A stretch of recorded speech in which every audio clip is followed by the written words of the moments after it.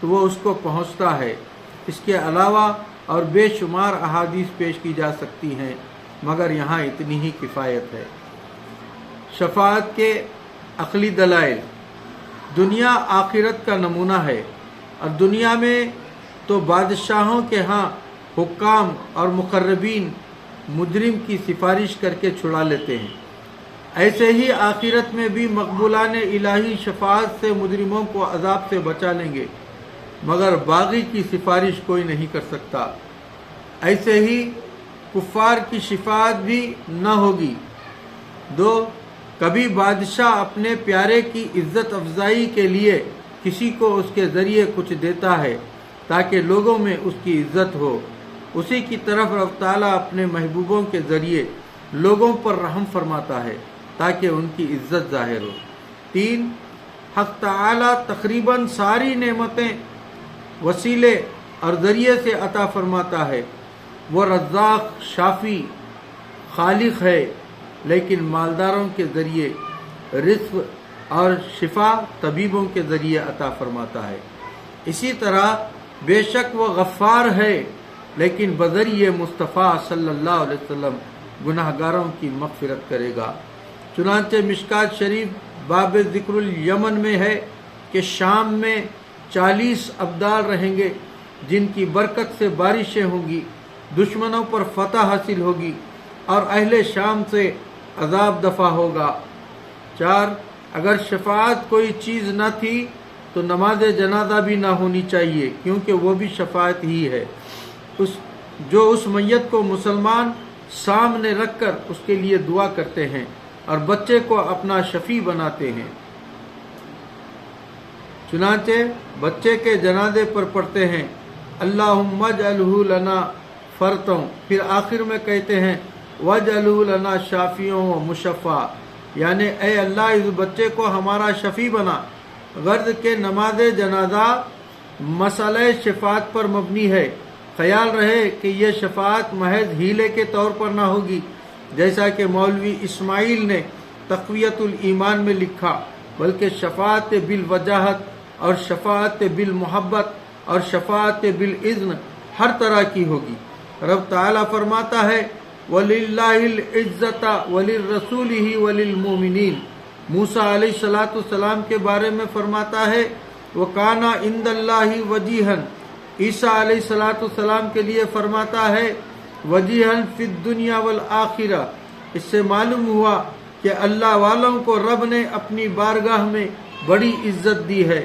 رب فرماتا ہے يُحِبُّونَهُمْ وَيُحِبُّونَهُ، نیز فرماتا ہے رضی اللہ عنہ و رضوا عنہ۔ معلوم ہوا کہ یہ لوگ اللہ کے پیارے ہیں، اس لیے ان کی بات وہاں مانی جاتی ہے۔ مشکات باب فضل الفقراء میں ہے کہ حضور فرماتے ہیں کہ میری امت کے بہت سے پریشان حال اور پراگندہ بال ایسے ہوں گے کہ اگر وہ اللہ پر قسم کھا جائیں تو رب تبارک و تعالیٰ ان کی قسم پوری فرمائے، یعنی اگر وہ قسم کھا لیں کہ فلاں کو جنت میں لے جاؤں گا تو رب تعالیٰ ضرور اس کو جنت میں بھیجے گا۔ ابھی آپ پڑھ چکے کہ چھوٹے بچے اپنے والدین کے لیے رب سے جھگڑا کریں گے۔ معلوم ہوا کہ یہ حضرات بارگاہ الہی میں ناز کرتے ہیں اور ان کے ناز قبول فرمائے جاتے ہیں۔ نیز شفاعت بالاذن کے معنی یہ نہیں کہ ہر مجرم کے لیے خاص اذن حاصل کر کے شفاعت کی جائے یا رب کو خود بخشنا منظور ہو اور بہانے کے لیے مصطفیٰ صلی اللہ علیہ وسلم کی جانب اشارہ کر دے، بلکہ معنی یہی ہے کہ بارگاہ الہی میں کسی کو بغیر اجازت بولنے کی جرت نہیں۔ ان حضرات کو اجازت عام ہوگی کہ ہر مسلمان کی شفاعت کر لیں اور بخشا لیں، اور جس کو عذاب دینا منظور ہو اس کی طرف شفیع المذنبین کا خیال ہی نہ جائے گا۔ یہ سب باتیں خدا کی عطا سے ہیں، نہ کہ اس پر دھونس ہے۔ واضح رہے کہ اس آیت میں جو فرمایا گیا کہ کوئی نفس کسی نفس کا بدلہ نہ بنے، نہ کوئی شفاعت قبول کی جائے، نہ اسے فدیہ لے کر چھوڑا جائے اور نہ کسی کی مدد کی جائے، یہ سب کفار کے لیے ہیں۔ مسلمانوں کو انشاءاللہ یہ چاروں نعمتیں حاصل ہوں گی۔ روایات میں آتا ہے کہ کفار مسلمانوں کا فدیہ بن کر جہنم میں جائیں گے اور مسلمان جنت میں اپنی جگہ بھی لیں گے اور کفار کی بھی۔ نیز مسلمانوں کی مالی عبادتیں یعنی صدقات و خیرات ان کے کام آئیں گے، ان کی برکت سے غضب الہی کی آگ بجھ جائے گی۔ مسلمانوں کی شفاعت بھی ہوگی جیسا کہ گزر چکا۔ مسلمانوں کے بچے علماء مشائخ ان کی باذن الہی مدد بھی کریں گے۔ یہ آیت مسلمانوں پر چشمہ کرنا جہالت ہے۔ مشرکین تو اپنے بتوں کو شفیع مان کر ان کی پوجا کرتے تھے۔ قرآن کریم نے ان سے فرمایا کہ وہ شفاعت کرنے کے لائق نہیں، انہیں شفاعت کی اجازت نہ ملی۔ من ذا الذی یشفع عندہ الا باذنہ، بغیر اجازت شفاعت کیسی؟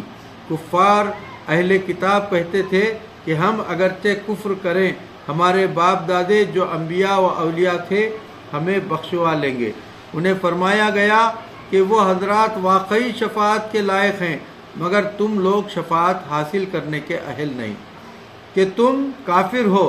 شفاعت کے لیے ضروری ہے کہ کرنے والا کرنے کا اور حاصل کرنے والا شفاعت پانے کا اہل ہو۔ فعل شفاعت کے متعلق چند باتیں یاد رکھو۔ ایک یہ کہ قیامت کے دو وقت ہیں، پہلا عدل کا، دوسرا فضل کا۔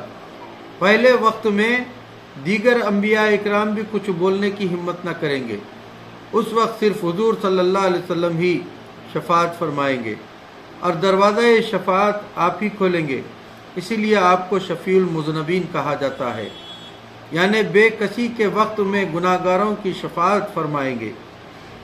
اسی کا نام شفاعت کبریٰ ہے اور یہ حضور صلی اللہ علیہ وسلم کی خصوصیت ہے۔ دروازہ کھلنے کے بعد ہر نیک کار بدکار کی شفاعت کرے گا۔